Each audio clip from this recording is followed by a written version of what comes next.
questions pour le débat et les commentaires.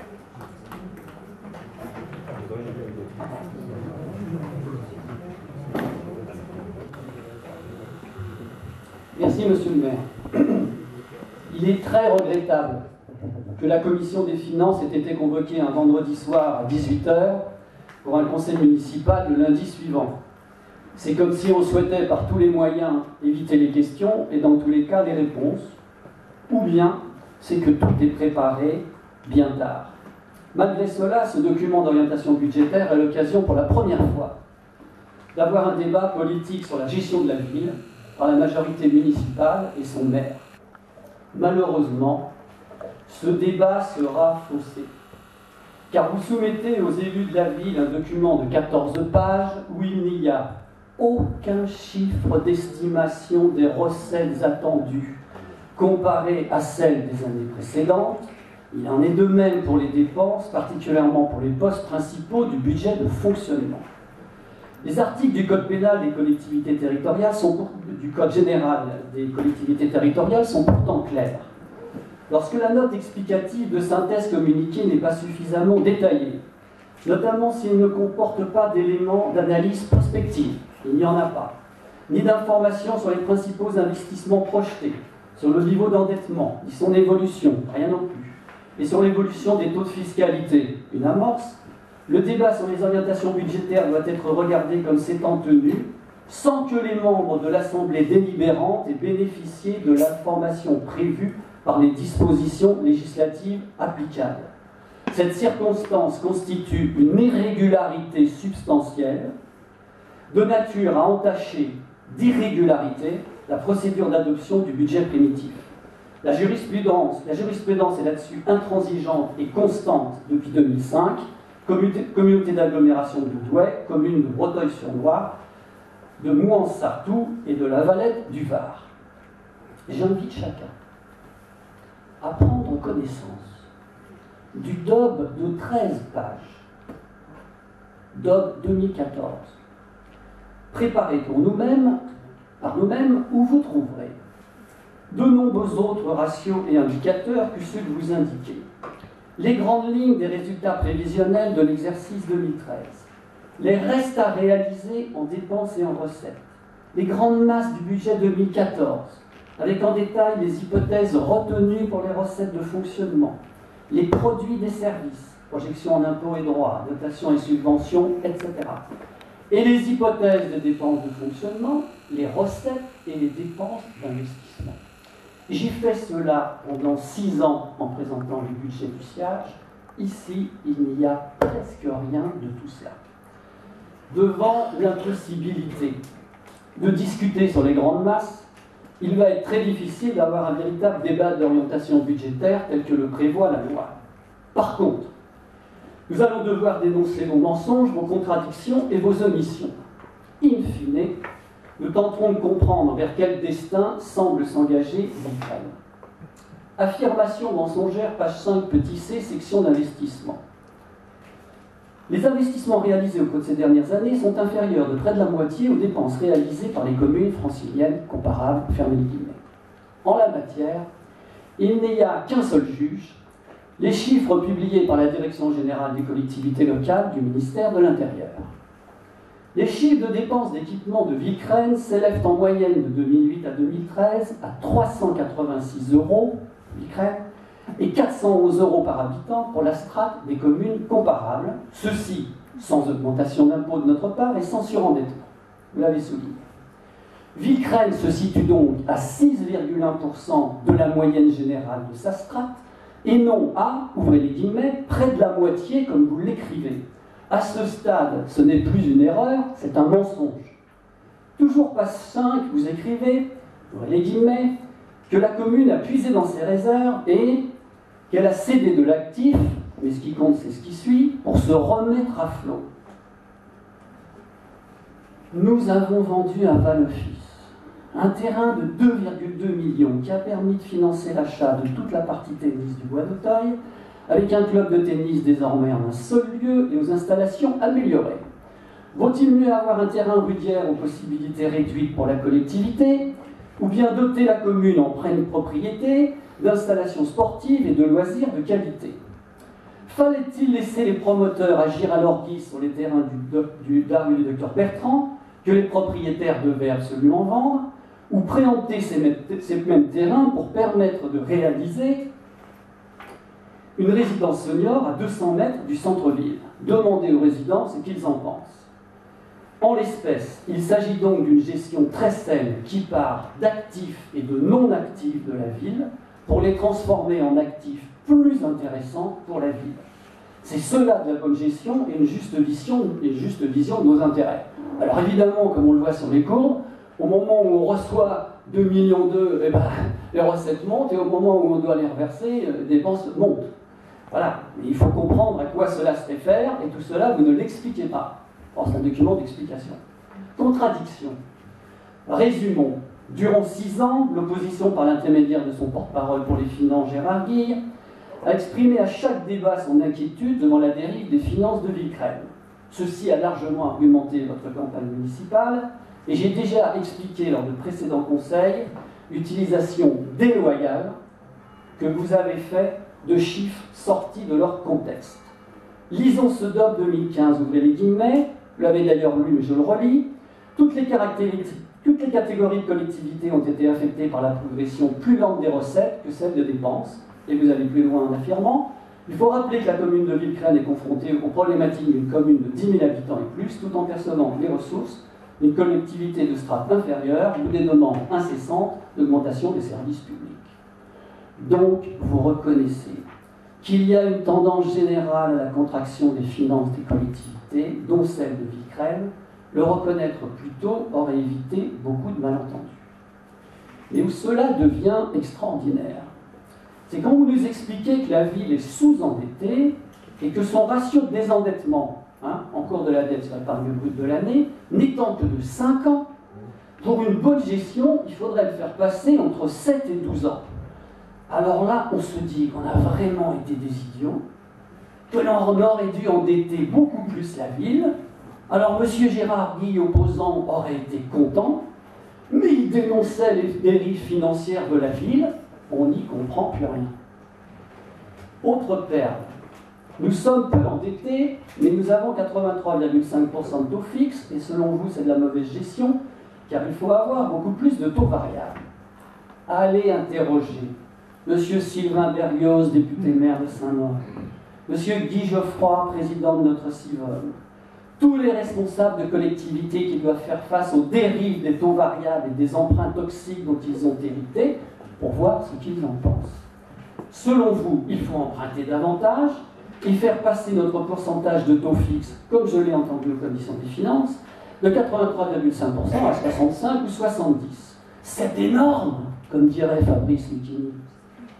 Pour commencer, 53,69% des emprunts en cours ne sont pas de notre fait. Ensuite, vous êtes en train d'affirmer aux Villecresnois que vous connaissez sur le moyen et le long terme l'évolution de la situation déflationniste en Europe, que vous maîtrisez les masses de liquidités dans le monde, beaucoup de phénomènes géopolitiques et géoéconomiques, et une foule d'autres facteurs, ce qui vous permet de prévoir l'évolution des taux variables. Et que dans ces conditions, puisque vous savez tout, vous pouvez vous permettre de jouer avec les finances des Villecresnois. Mais ce n'est pas votre argent, c'est celui de la collectivité. Si vous voulez jouer aux petits spéculateurs, faites-le pour vous-même, mais pas pour nous. Heureusement que les municipalités qui se sont succédées ont géré les taux d'emprunt relativement de la même manière, ce qui fait que nous connaissons notre dette et qu'il est possible de la maîtriser. Ce que vous avez affirmé est très grave. Omission. Vous indiquez dans la courbe des dépenses de personnel des chiffres, faire simple, c'est ce qu'on voit sur les courbes, passant de 4 millions d'euros en 2008 à environ 6 millions d'euros en 2015, et ceci sans autres explications. Vous ne manquez pas de culot. Premièrement, vous ne mentionnez pas qu'en début 2008, la ville est sous-administrée. Nous avons progressivement créé une police municipale et un service propreté, une direction de l'urbanisme, de la communication, des ressources humaines, en général un renforcement de l'encadrement et des services techniques, engagé ou repris du personnel pour la maison de la petite enfance ainsi que pour le centre de loisirs du Bois d'Auteuil, excusez du peu. Est-ce que les familles de Villecresnes le regrettent? Deuxièmement, le maire Daniel Wabler a rompu avec une pratique de ses prédécesseurs de se servir du CCAS pour y placer un certain nombre de salaires et masquer diverses rémunérations, pour stopper cette gestion, pour le coup, non saine. Vous en conviendrez, certains personnels ont été réintégrés dans l'effectif de la mairie. L'opposition de l'époque était tout à fait au courant, mais peut-être pas l'ensemble des conseillers de l'actuelle majorité, et il est bon de leur faire passer ces informations. Ne pas énoncer ces points factuels, c'est être de mauvaise foi ou ne pas connaître les dossiers. Enfin, et toujours sur les frais de personnel, vous nous parlez de plus de 8% de hausse sur 2015. Faut-il vous indiquer que de 2008 à 2013, avec tous les apports mentionnés à l'instant, la masse salariale a augmenté de 42%, soit 7% par an, inférieur à vos 8% minimum de 2015. Si l'on tient compte de l'augmentation de population, qui est un facteur incontournable, alors la hausse n'est que de 23% sur 6 ans, soit moins de 4% par an, 4% et 8%, incluant tous les développements des services. Je classe en 2 missions, mais je pourrais être plus méchant. Votre tableau du haut de la page 15, où nous avons pour 2014 une épargne brute d'1,068 000, une épargne nette de 146 000, vous en avez parlé. Heureux. Pourquoi n'indiquez-vous pas que s'y trouve, a priori, peut-être, le remboursement de 500 000 € de la dernière tranche du centre de loisirs, dépenses par essence non récurrentes, et qui va vous permettre de récupérer dès 2015 cette somme comme marge de manœuvre. Dans tous les cas, entre 1,068 000 et 146 000, si cette somme de 450 500 000 est exacte, il va nous rester 400 ou 450 000 qui ne sont pas expliqués et dont j'avais demandé l'explication dès vendredi soir. La première leçon de tout ceci est qu'un conseiller municipal, un électeur de bonne foi, à la lecture de votre texte tronqué, pourrait penser, au pluriel, qu'il y a eu une dérive des dépenses de la précédente équipe et qu'il serait bon de les corriger. Et vous voyez tous que la réalité est bien différente. Oui, les faits sont têtus, comme vous l'indiquez dans votre texte. Pourtant, vous tentez par tous les moyens de les masquer, et plus grave, depuis des mois et demi, par votre inaction et votre idéologie, vous n'avez presque rien entrepris et la situation globale s'est détériorée. Cela, c'est vrai. Essayons de comprendre où vous en êtes, c'est-à-dire vers quelle tendance la ville s'est engagée. Parlez globalement de 5 millions d'investissements en 2015, 3 millions pour l'école, 2 millions pour la voirie, les bâtiments, etc. Vous incluez enfin la rue du Docteur Bertrand, la seconde tranche de l'avenue du Château. Ce programme de 2015 est largement inférieur à notre seul programme de 2014. Les Villecresnois y perdent beaucoup. Vous classez en amélioration de la qualité de la vie la sécurisation des points accidentogènes, c'est bien, mais avec 50 000 € seulement. Il ne va pas y avoir beaucoup d'amélioration. Et si votre intervention en matière de qualité de vie s'arrête au seul point accidentogène, votre fameux bien vivre à Villecresnes va en prendre un coup. Anecdotique mais symptomatique. Dans le DOB, nous n'avons pas droit aux grandes masses des dépenses et des recettes, ainsi qu'aux projections, mais par contre, les changements d'ampoule, une recherche d'amiante, une chaudière à 9 000 €, là, nous y avons droit. Nous ne sommes pas contre, donc ne dites pas après qu'on est contre, parce que je dis nous ne sommes pas contre, cela fait partie des interventions nécessaires d'une collectivité, mais nous mettre cela dans le DOB lorsqu'on n'a pas les chiffres globaux, c'est quand même inquiétant sur la manière d'aborder les problèmes. Et là, nous arrivons à un point encore plus intéressant. Vous pouvez reprocher les choses à l'ancienne équipe, mais vous devez nous reconnaître que nous avons élaboré un véritable plan prospectif, étalonné dans le temps, de la mise en valeur du Bois d'Auteuil. Ceci avec une véritable vision, on peut discuter, mais une véritable vision. Le raisonnement était, sachant que Villecresnes est sous-équipé, ne dispose que de ressources limitées, de tirer parti de nos actifs pour réaliser un deuxième cœur de ville avec des équipements améliorés pour la population, et pour ensuite pouvoir réaménager le centre-ville, qui en a bien besoin. En procédant ainsi, et en quelques années, nous n'oblitérions pas notre capacité d'améliorer le cadre de vie de nos autres quartiers. Et c'est là où ça devient important.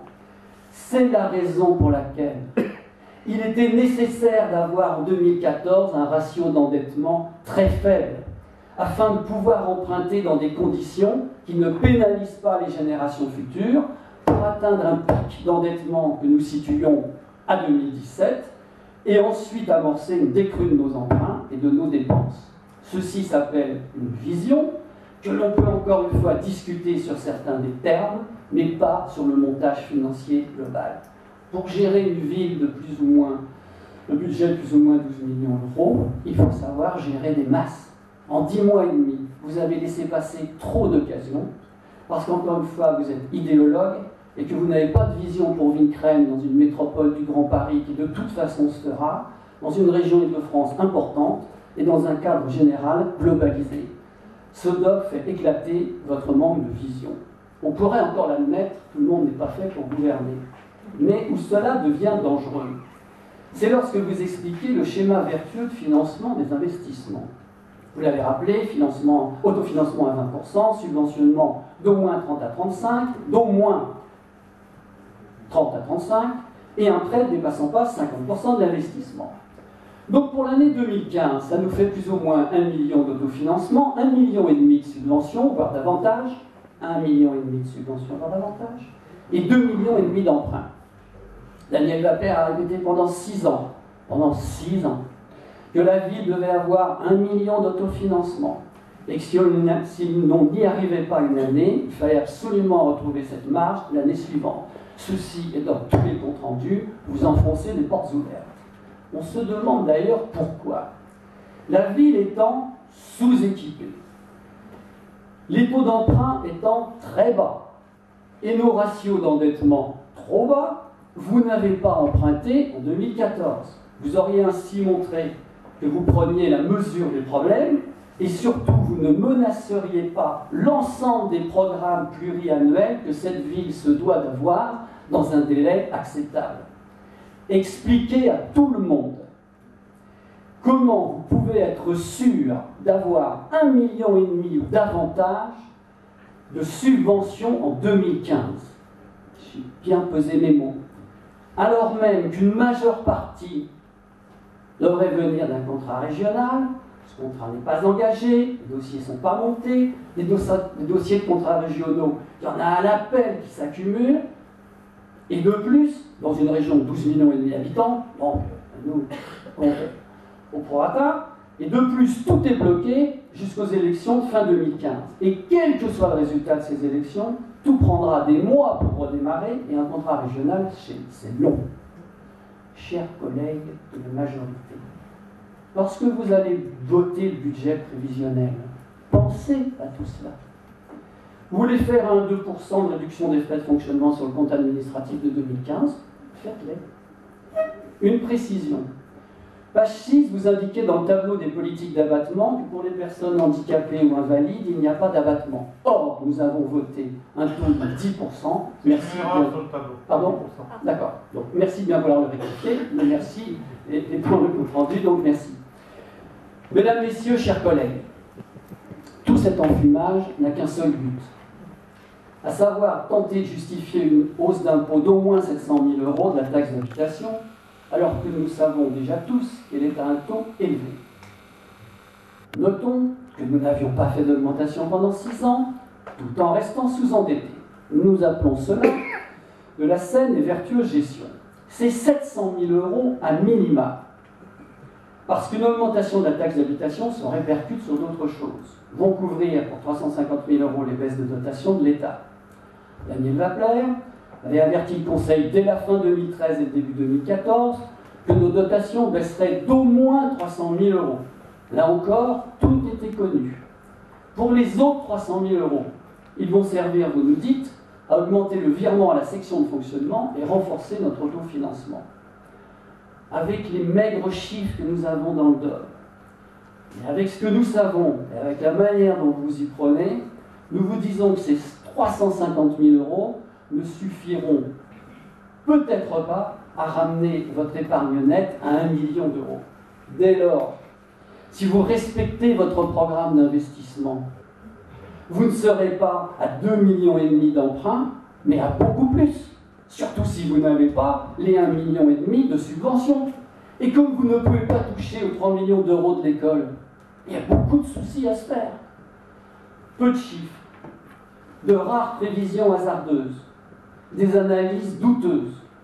Au vu de ces éléments objectifs, nous sommes inquiets, car la situation de Villecreine, en tout cas des Villecreinois, va se dégrader. On n'est même pas sûr que vous pourrez réaliser dans les temps les maigres programmes que vous envisagez. C'est triste. Merci. Bien. Je ne vais pas vous étonner en vous disant que je ne suis pas d'accord avec vos chiffres. Je crois qu'il y a des choses qui ne correspondent pas à la réalité. On ne va pas rentrer dans le détail des chiffres parce que c'est une bataille de chiffres qui ne va pas intéresser tout le monde. Je ne suis pas d'accord avec vos chiffres, en général. Deuxièmement. Moi, je suis vraiment d'accord avec les miens. Et la DGCL aussi. Je suis d'accord avec les miens. Oui, mais moi, je suis d'accord avec la DGCL. Bien. Oui. Direction générale des collectivités locales. Moi, je suis d'accord avec elle. C'est ça qui compte. Bien sûr. Donc, en ce qui concerne moi, je suis d'accord. Le fonctionnement,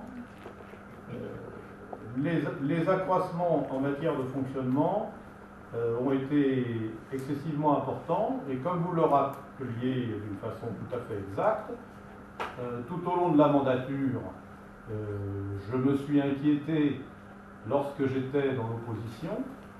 À chaque débat d'orientation budgétaire, voire à chaque budget, je me suis inquiété de l'augmentation extrêmement forte des frais de fonctionnement et de la dégradation d'un certain nombre de ratios, vous disant à l'époque, en prévision des difficultés que nous pourrions avoir avec l'État, qui devait réduire nos subventions. Et la réponse a toujours été: nous continuons, nous faisons notre programme comme si de rien n'était.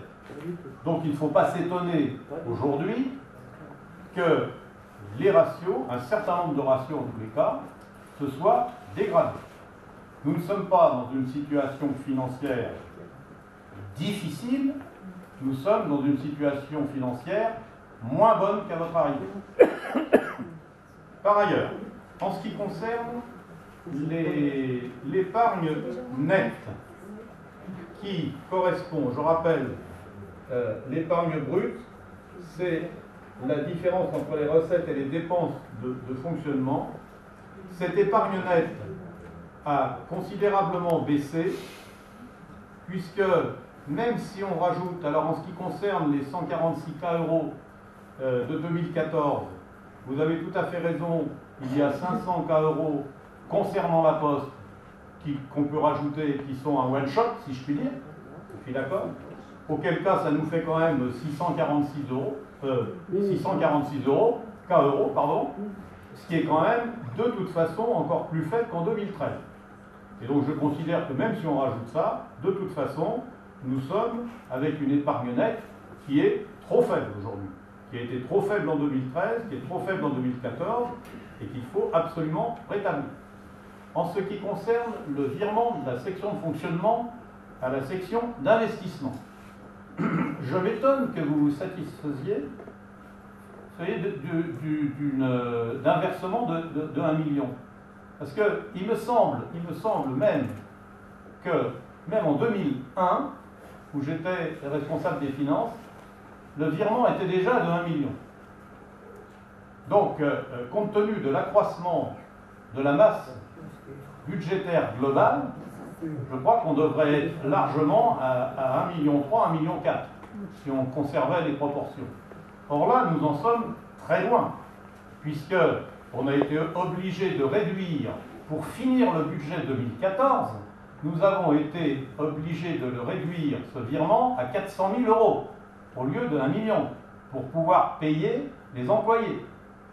Alors si cela, c'est de la bonne gestion, vous allez me dire comment il faut faire. Donc ça, c'est le deuxième point. En ce qui concerne ensuite, vous avez parlé des dépenses de personnel qui avaient augmenté. Aujourd'hui, il est clair que si j'ai mis 8%, nous allons voir si ça correspond à la réalité. C'est une évaluation aujourd'hui, mais c'est un personnel constant. avec le glissement vieillesse-technicité. Donc là, nous n'avons pas de marge de manœuvre. Donc que vous fassiez 4%, là, il faut nous dire comment vous faites. Vous réduisez les charges, vous réduisez les salaires des gens, mais ça ne me paraît absolument impossible. Donc, en ce qui concerne la rue du docteur Bertrand, je rappelle une fois de plus que vous aviez inscrit maladroitement et je dirais imprudemment au budget plus de 3 millions d'euros d'une recette que je n'ai jamais eue en 2014. Cette recette devait financer la rue du docteur Bertrand, entre autres, mais je n'ai jamais pu avoir cette recette. Et le fait que je ne l'ai pas eue, je le répète une fois de plus, parce que vous diffusez des messages qui sont contraires à la vérité, je répète une fois de plus que c'est le promoteur qui ne vendait pas, et c'est pas moi qui ai demandé qu'il y ait des pavillons à la place des immeubles, une fois de plus. Donc je le redis, c'est le promoteur qui ne vendait pas. Et vous le saviez très bien, puisque je le répète encore, l'ancien maire m'avait averti que la somme ne devait pas arriver rapidement. Effectivement, elle n'est pas arrivée rapidement du tout, puisque nous ne l'avons toujours pas. Donc, au budget 2015, je n'inscrirai pas, bien entendu, une somme fictive, comme vous l'avez fait pour le budget 2014. Donc, la rue du docteur Bertrand, je la programme, malgré le manque de recettes. Aujourd'hui, je n'ai pas du tout la certitude d'avoir cette recette en 2015. Je ferai tout pour l'avoir, mais pour le moment, je n'ai pas la certitude. En ce qui concerne les ratios de désendettement, le ratio de désendettement, il est aujourd'hui de 5 pour Villecresnes, ça veut dire qu'effectivement, on a une marge de manœuvre pour l'endettement. Et on peut le passer entre 7 et 12, ce qui va nous permettre d'emprunter. Parce que, effectivement, il est clair qu'il y a besoin d'équipements complémentaires pour Villecresnes, et nous envisagerons certainement d'apporter des équipements complémentaires pour l'accroissement de population. Il va falloir prévoir ça très rapidement également. Bien. Enfin, en ce qui concerne les impôts, aujourd'hui, notre prévision, comme je le disais, c'est simplement dû au fait que nous avons une baisse de 350 000 € prévue, plus la nécessité de pallier d'une part à l'augmentation des frais de personnel et d'autre part de faire en sorte que le virement de la section de fonctionnement nous permette un meilleur autofinancement, et sans cette augmentation, nous serons incapables de faire l'un et l'autre. Donc, je considère que nous avons une vision réaliste des choses et que votre plaidoyer est un plaidoyer partial et non objectif. Monsieur le maire, je ne vais pas surenchérir et ça ne durera que quelques secondes, où je réincite chacun à aller avec son petit ordinateur sur les chiffres de la DGCL et voir ce que j'ai dit. C'est pas compliqué ça, hein, c'est simple, ça va être assez facile. Bien, ça c'est la première chose. La deuxième chose, et ça va être très court, je n'ai juste mentionné les 1 million que par rapport à votre plan de 5, en suivant 20% d'autofinancement, donc 1 million, c'est juste dans ce cadre que je l'ai mis. Troisièmement, vendredi soir, j'avais pas d'explication entre 1 068 000 et 146. Bon, évidemment, je connaissais les 500. Je les ai rajoutés, vous confirmez. Maintenant, je poursuis ma question, et j'espère qu'on aura dans les jours qui viennent, parce que ça n'apparaît pas très compliqué à donner. Comment on passe d'1 068 à 646? J'aimerais le savoir. C'est tout. Voilà, c'est assez facile. Et encore une fois, c'est ma dernière phrase sur ce sujet, c'est que sur le terrain du Bois-Pridieu, vous prenez un angle d'analyse, mais moi, ce n'est pas celui que je vous ai donné dans le dernier conseil. Dans le dernier conseil, je vous ai dit que la solution pour être payée en 2014 était simple. Elle était avec la Caisse des dépôts et consignations, un organisme horrible, hein, bien sûr, quelque chose d'abominable, qui à ce moment-là aurait pris ses logements pour son compte d'1% patronal, et l'affaire aurait été réglée en 2014, même si le promoteur n'avait pas vendu l'ensemble, puisqu'on serait arrivé au quota où il était obligé de payer.